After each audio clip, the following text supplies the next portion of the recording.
So guys, we're back with another Ultraforge mini. What we have today is the Wardemon, which is the little brother to the big one that I showed you guys in my first video.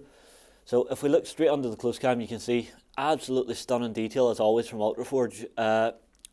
Beautiful armour detailing up around the upper torso. And the parts that aren't armoured even have great detail on them. You see raised veins coming up out of him. That'll take a wash really, really nicely.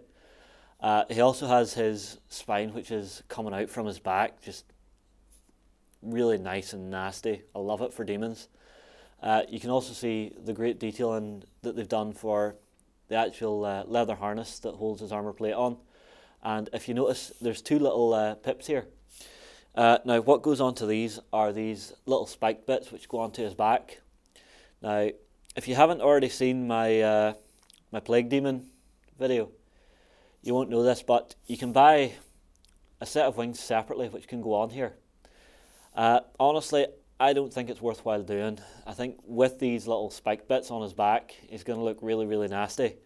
Oh, and just to get Daryl back, I'm going to stab him with this, or maybe the axe from this guy. Speaking of the axe, I'll put this little thing out the way. You get two of those. I'll bring it into shot.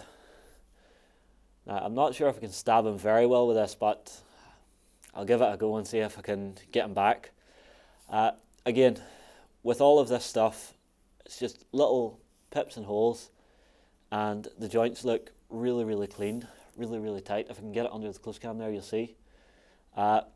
Should be a really, really easy model to put together. If you are going for your first resin model, I would say either this or the Plague Demon would be a good starting point. For the head, we have, again, a big set of bull horns on it, which just sits down on here. Really nice and snugly. I think these are rather Hellboy-esque, but again, very, very nice. So if we move the head out the way, the final part I'll show you that goes onto this body is just a little open hand.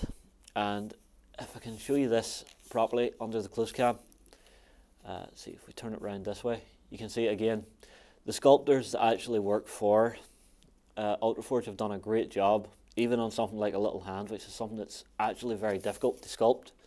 So we'll move that out of the way, and we'll move on to the legs. Now this is the one part of the model I would say disappoints me, because as you can see, if you've watched the Plague Demon video, it's the same set of legs. You know, fine, it's nicely sculpted and everything, but it seems a little half-hearted that they wouldn't sculpt a set of legs specifically for each model. Same thing again with the base, and if you don't believe me, it even has the little smiley face in it. So again, it's a very nicely designed model. I do like it, and I think if I was playing it, it would most likely be a Demon Prince as an alternate model. But anyway guys, I'll move away here. I'll get this guy built up and we'll get him under the close cam for you. So guys, we're back for part two. I have our Wardemon built up, and let's just jump straight under the close cam and have a look at this guy. He's absolutely beautiful. I love all the armour work that's been done up around him. That's going to turn out really nice if I ever get a chance to paint this guy. I did have one slight problem. If you look up on the back here, you can see I've had to put a little milliput in around here. There was a small problem with the actual moulding of the model, where there was a small hole here, but I just took a little milliput, little modelling tool, and just worked it into it to try and keep that the texture. If we move on round, the hands and everything went on really easily. You know, it's just same peg and slot design that's been done so far with these guys.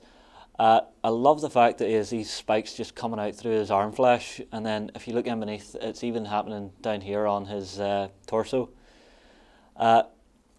Let's see, it's kind of a running theme because it's also on his legs here as well, you'll see. But absolutely lovely little model. Small line here where we may need to put a little putty into again, but again, just mix up a little milliput, get a modelling tool, and just, you know, wedge it in there. So overall, not bad. End of the day, absolutely great model. And I'd like to thank the guys from Huddersfield Games again. They've sent us some of these guys, and they're absolutely stunning. I love these. If Warren and Lloyd weren't so hell-bent on keeping it, the Greater Wardemon would have been snuck off to mine by now, but hey, that's life. So guys, that was a quick look at the Wardemon from Ultraforge. I hope you liked it. Drop some comments below. Tell me what you think you would use this guy for, and I'll see you again soon.